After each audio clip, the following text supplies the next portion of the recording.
And welcome to this edition of Menopause Made Easy with Tanya, where I am here to allow you to thrive after 35, take you through this perimenopausal, menopausal, postmenopausal adventure, feeling good, the best that you can. So a couple episodes ago, I went over the book Estrogen Matters, a glimpse of that book. And then last week we talked about the importance of being muscled. And this week we are talking about the End of Alzheimer's program. So I've read a few books on Alzheimer's this past year. So I'm going to talk about this one. I've talked about Lisa Mosconi's book, The Double X Brain, Menopause Brain. Can't remember which one I talked about. I read a lot. Okay. So this book is by Dr. Dale Bredesen, and I love his message, which is that cognitive decline isn't inevitable even as we age. And so a lot of the time we, what's the word I'm looking for? We parcel out our health. We don't take ownership. We don't empower ourselves. We give it away and we put it in other people's hands. We don't take responsibility. Listen, if I could do that, if I could eat and not work out, I don't think I would, but I definitely if I could get away with more, I would. Which is how we're actually, evolutionarily designed to be. We're designed to be actually lazy and conserve energy.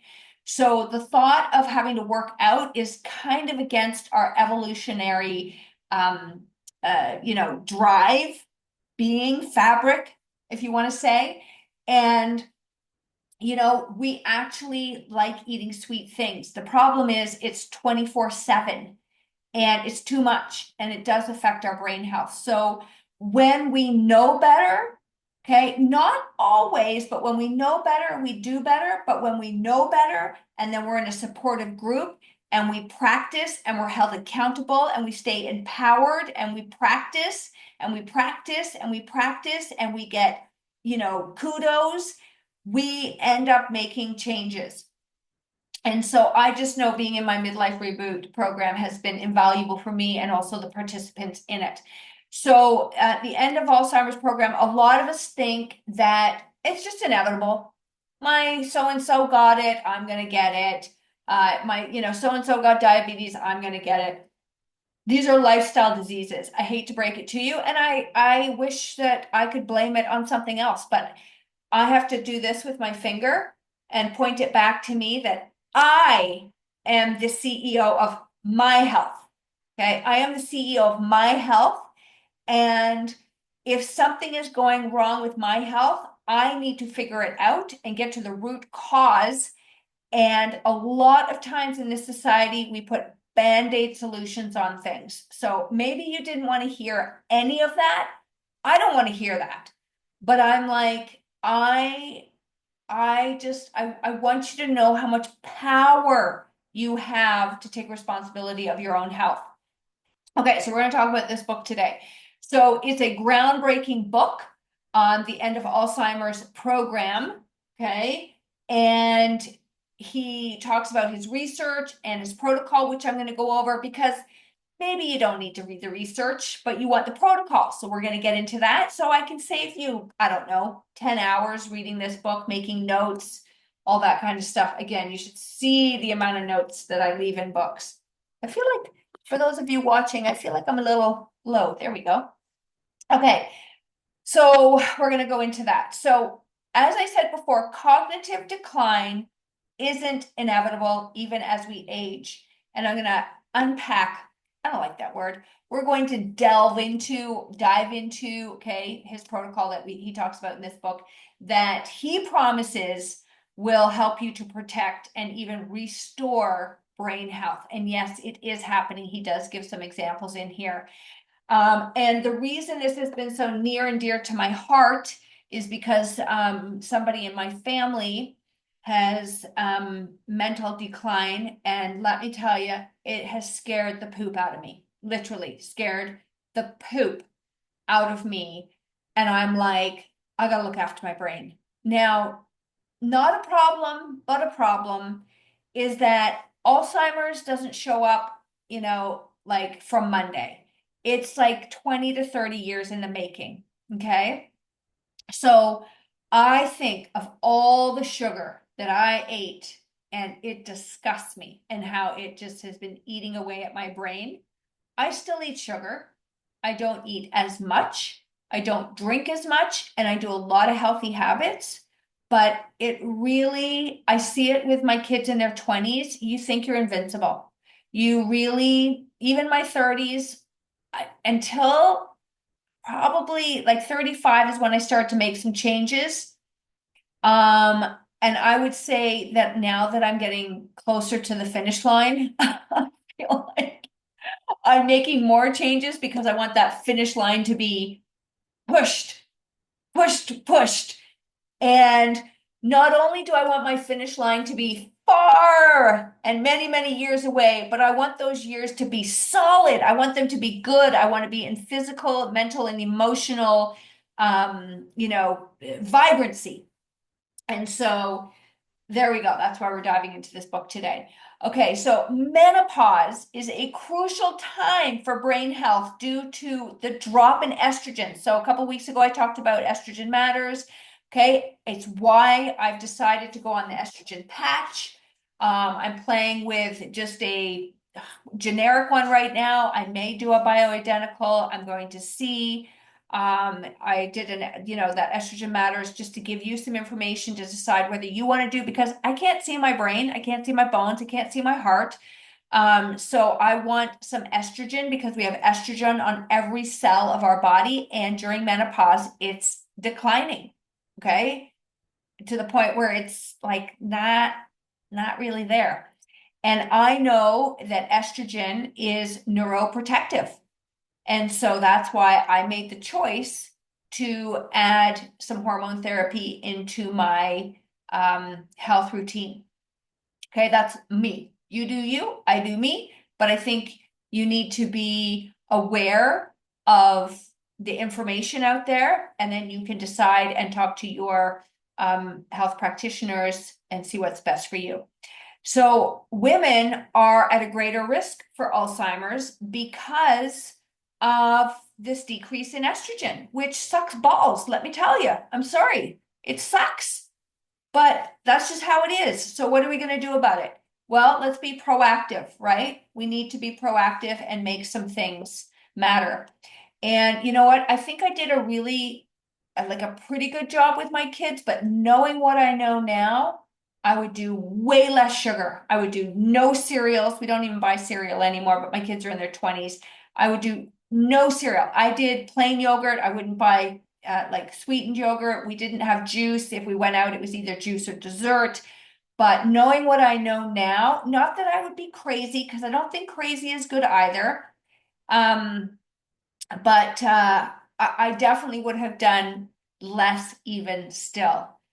So, but anyway, you can't change the past. And I can't change what they do. I can just work on myself. All right. So let's work on you today. So basically, this book addresses the root causes of cognitive decline rather than just managing symptoms. Okay. And so this is what I help women with. What are the root causes? Let's address the root causes. Let's not put a Band-Aid solution on the problem. Okay.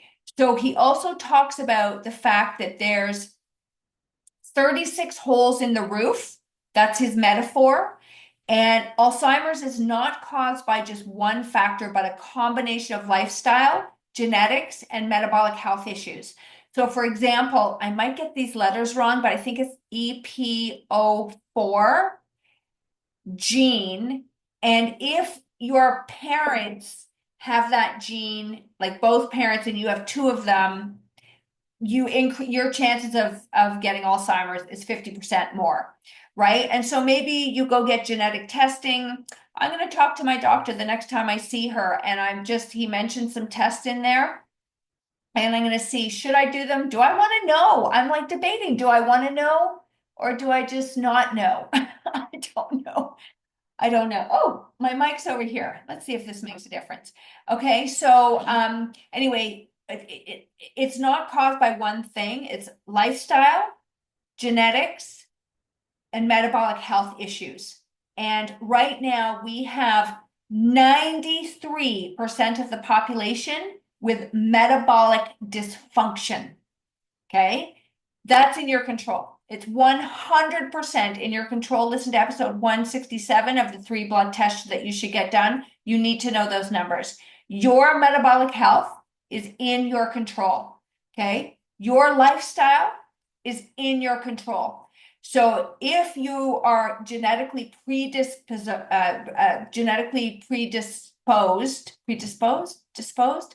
whatever, your chance of getting mental decline may be higher, but it doesn't mean it's inevitable. Okay, it means that you need to be more diligent about your day-to-day habits, and that's in your control. All right, so cognitive decline is like chronic inflammation. So inflammation is the root of all disease. Okay, so if you are inflamed, then we need to decrease your inflammation. And that is possible with working out and lifestyle, stress management, and sleep. Okay, insulin resistance. I've talked about this in many episodes, but Alzheimer's has been called diabetes 3. Too much sugar, too much processed, too much ultra processed. I think it's like 74% of the population is eating ultra processed food, and their day is like 67% made up of ultra processed food, which is mind boggling to me. Like mind boggling. Like homemade food just tastes that much better. It's not that hard to make. I know it can be a little more time consuming, but listen, you can talk to me. Oh my God. This is what I help women with. Anyway, toxic accumulation and inadequate detox pathways. So I can help you with toxin accumulation. We do this in my midlife reboot. We look at skincare, healthcare, teeth care, air care. Okay, I've done great episodes, especially with Teresa Barnes. I can't remember what episode that is, but we really go into toxins in that one. There's a lot of toxins that we can't avoid, but there are a lot of toxins that we can avoid. Okay, so if you have an inadequate toxic or detox pathway, that is something that a Dutch test could tell you. My detox pathways are good, but some people don't have great detox pathways, but you can work with a functional medicine person and they can help improve your detox pathways. Okay. You may also have nutrient deficiencies and mitochondrial dysfunction. So remember that each cell in your body has a mitochondria. I'm making this very simple. Mitochondria are in your cells, and that gives you energy. It's your powerhouse. And we have a lot of dysfunction. We also have major nutritional deficiencies. Again, I've done lots of episodes on that. We really talk about this in our midlife reboot so that we have a balanced menopausal plate. People talk too much about macros, which are your proteins, fats, and carbs. We need micronutrition. Okay, so really important to address those nutrient deficiencies. All right, so why should menopausal women pay attention? Okay, I am a menopausal woman. I wish I had been paying attention more to this earlier, but it wasn't talked about. When did this book come out? Okay, I'm sure maybe there was books that came out, but this is 2020. All right, so 4 years ago, because I'm recording this in December. Yeah, I mean, I wish that I had just implanted this younger, but I didn't. I'm doing it now, as you are. So estrogen in the brain, we've talked about estrogen. Okay, it is so important for memory, focus, and overall brain function. That is why I have chosen to be preventative, and I'm taking an estrogen patch. Okay. Estrogen declines during menopause, which increases our vulnerability to cognitive decline. So it's important. It's important, and is a conversation that you may want to have with your doctor, okay, or nurse practitioner or somebody in your health space. All right. So when we are going through menopause, as I've said, we become more like resistant to sugars in our diet, but we're also craving sugars in our diet. So it's like a naughty situation. But as a former sugar addict, let me tell you, it's definitely a work in progress. But we have a higher prevalence of insulin resistance and inflammation, prediabetes, diabetes. This is why we need to build muscle and have a balanced menopausal plate. Okay. It also, we have sleep disturbances. A lot of women are having problems sleeping from hormonal shifts. You can have night sweats, hot flashes. It really disrupts that deep sleep that is needed. And many of us, I look back in my 40s, the stress, I was addicted to that adrenaline high. Didn't know it until I got out of it, but wow. Stress, the impact of stress and cortisol dysregulation is not good for brain health. So, I'm a sleep stress recovery coach, something else in there as well, I forget, but I have a lot of designations. And I cannot tell you how important it is to get your stress under control. And again, you may not feel stressed, but I've done some episodes on this. Your cells feel stressed. Okay, so maybe you don't feel stressed, but your cells are feeling stressed. So we need to address that cellular stress. Okay, because it's could be causing some dysfunction in the brain. All right, so what are some of his interventions that he talks about?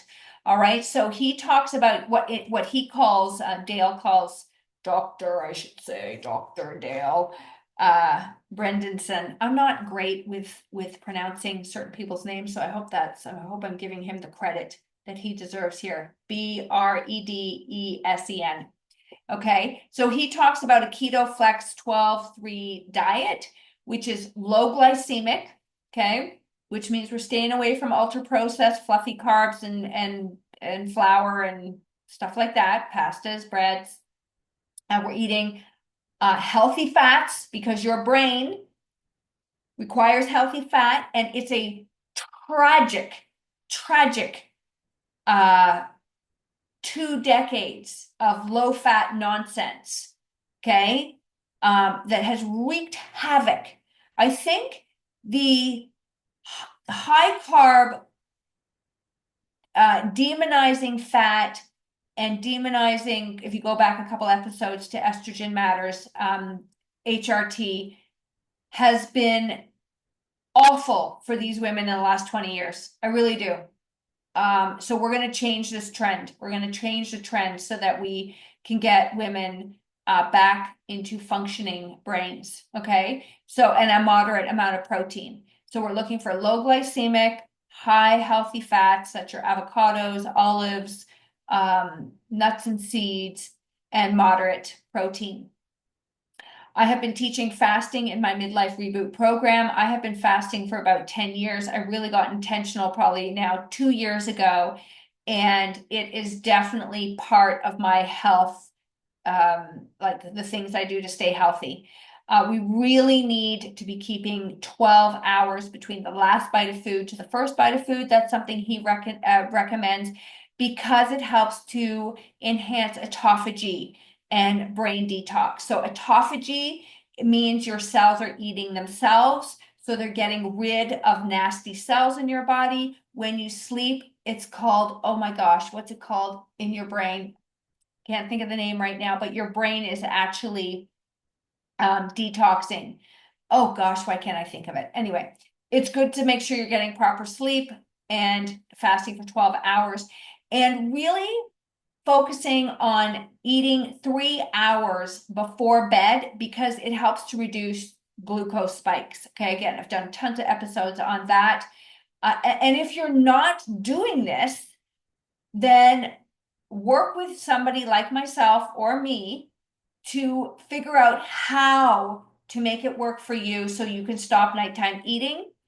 The other thing I recommend is, I say this to my clients, it's not about taking things away all the time. It's about changing how you eat them. So I have a freebie called 5 Hacks to Cut Your Cravings. You can pick that up on my website, vibrantlivingwithtanya.com, and do those 5 hacks. It will change your life. Okay. I do those 5 hacks. So really important to do. So go to vibrantlivingwithtanya.com, pick up the 5 hacks to cut your cravings. Super easy. But again, if you're not doing them, get some help. All right. So we want to really focus on some anti-inflammatory foods like leafy greens and berries and your cruciferous vegetables, which are like your broccoli, your Brussels sprouts, your cauliflower, and omega-3 rich supplements. So eating omega-3 rich fish or taking some omega-3 supplements that are, quality controlled. My friend Kathy, who is a member of my Midlife Reboot, she does Sky Nutritionals. You can get them on Amazon. It's the krill. I take that plus omega-3 capsules because I'm not taking any chances with this brain. Okay.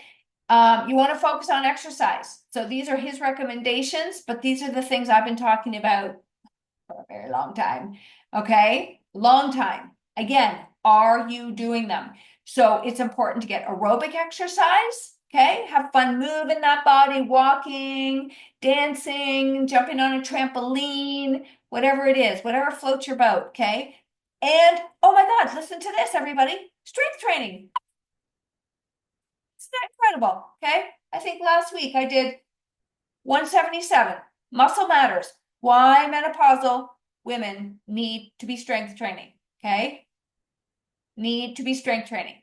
So when you are doing aerobic training and strength training, you boost brain derived neurotrophic, oh my gosh, sorry, it's late.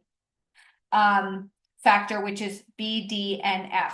You don't really need to know that, but sometimes knowing why helps. But just know this: aerobic exercise plus strength training is good for your brain. All right. So we went over the diet stuff, right? Are you eating lower glycemic, high healthy fats, moderate protein, fasting for 12 hours, eating 3 hours, stop eating 3 hours before bedtime. All right. Okay.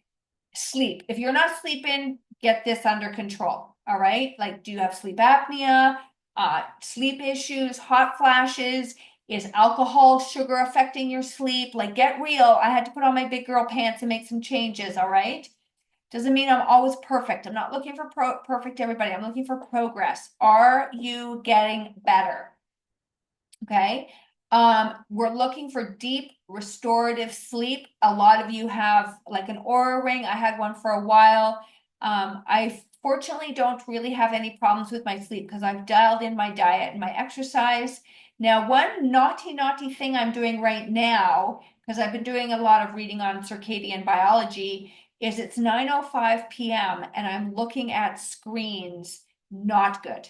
Okay. I'm also in work mode. So I'm going to need to do something to bring me down. I'm going to do a sleepy time routine here shortly after this one.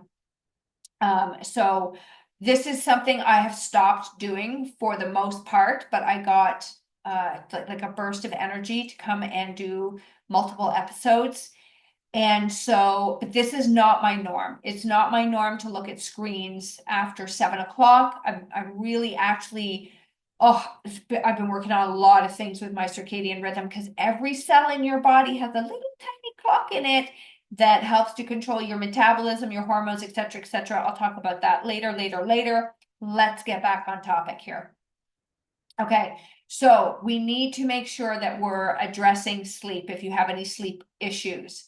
Okay, so it might be hormone therapy that you need. It might be mindfulness, bedtime routine. I love having a bath. Stop working, turn your brain off, different things like that. So I've definitely put a lot of those into place. This is a one-off that I'm doing, working so late tonight.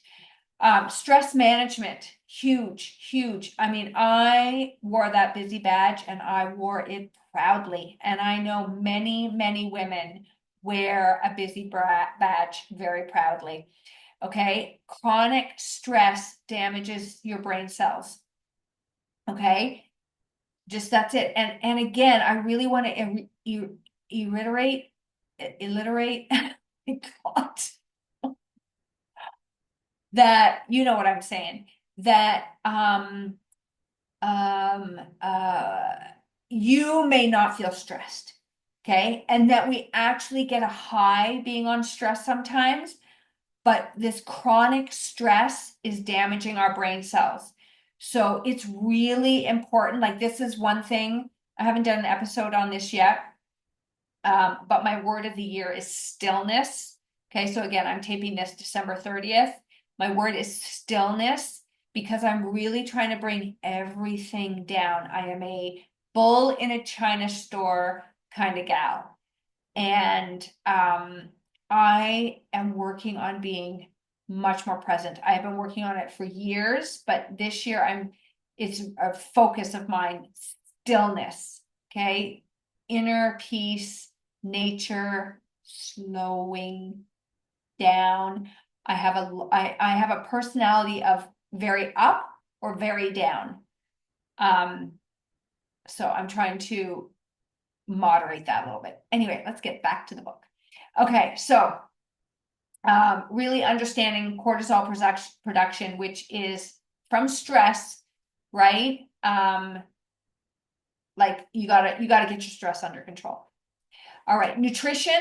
Okay, so again, we talked about a lot of people are undernourished. As I've said in many episodes, I've been saying this for decades, we're undernourished and overfed. If your cells don't get the proper nutrition, you still feel hungry all the time. And this is what we're seeing a lot of, and I see it all the time, and I've noticed it myself. So I addressed my nutritional deficiencies.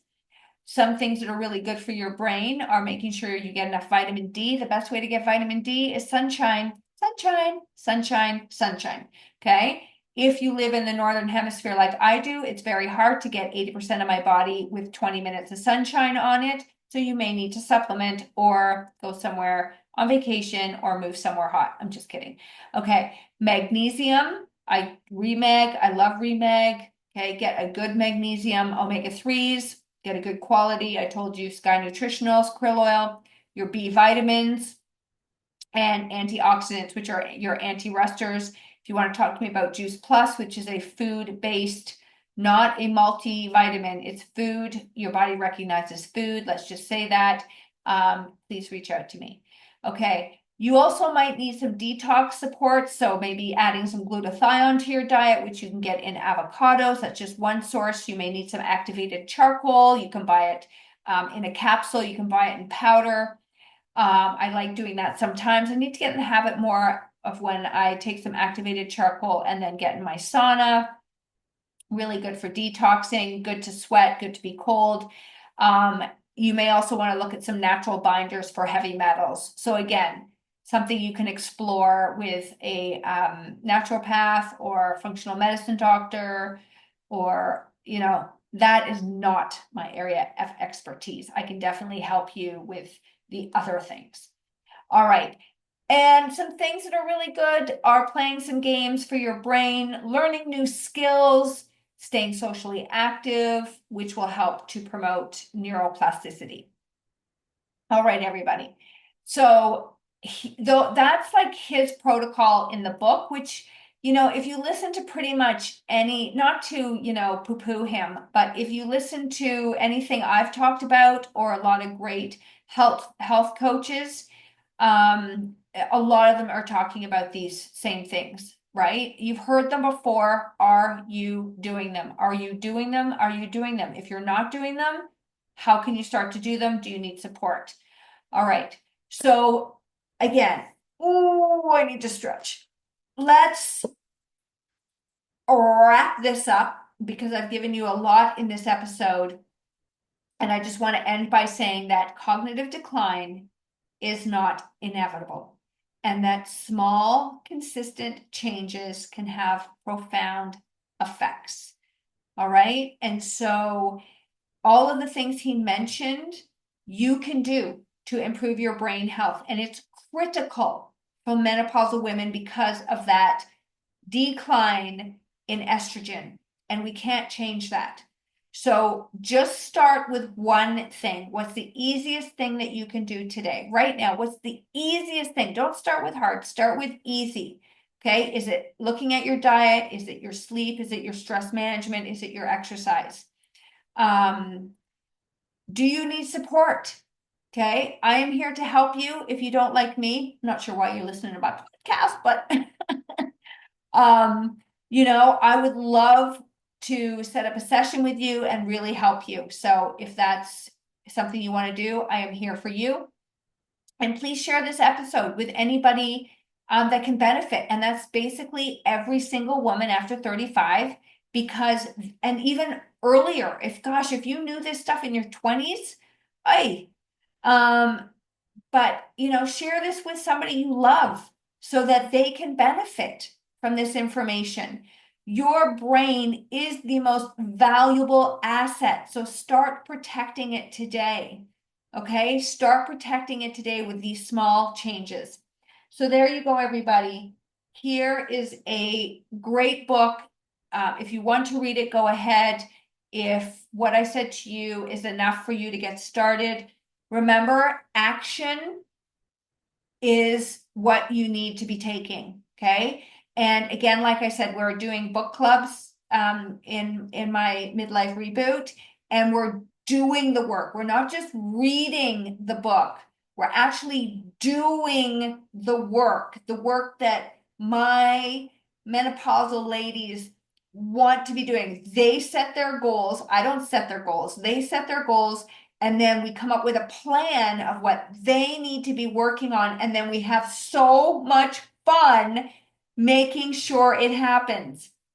Okay, so if you're looking for that, by all means, email me at Tanya, Tanya, at moveyourbody.ca, and reach out to me. If you want to pick up my freebie, 5 ways to, what did I call it? 5 ways to hack, no, 5 hacks to cut your cravings. Okay, go to vibrantlivingwithtanya.com. You can pick up my freebies there. And big hugs to you all. May we all have vibrant brains. And I will tell you on this closing note that of all the menopausal symptoms, I have definitely noticed that I'm mixing up my words. I'm putting 2 words into 1 word. Definitely walk into somewhere and go, what did I come in here for? And you can notice even in some of my podcasts where I'm trying to find words. So it's a little scary. That kind of scares me. And again, I'm not perfect. I am not perfect. I'm not eating a perfect diet every day, but I am better. So just get a little better every day. And I will tell you something, that listening to my podcast, joining my midlife reboot keeps this top of mind. It keeps it top of mind. It keeps you in the game. Okay. It keeps you focused. Again, it's not about perfection. It's about keeping it so that you remember in the moment, oh yes, I'm looking after my brain today. I'm not going to eat that bag of chips. I'm not going to drink that extra glass of wine. I'm not going to have another row of cookies. Oh my God, I do want to lift weights because it's brain protective. Like, you will change. I know it because I see it. All right. So I love you. Here's to our healthy brains, and I'll catch you in the next video. Please share this. Please subscribe. Please rate. Please share. Please share. Big hugs, and I'll see you in the next video.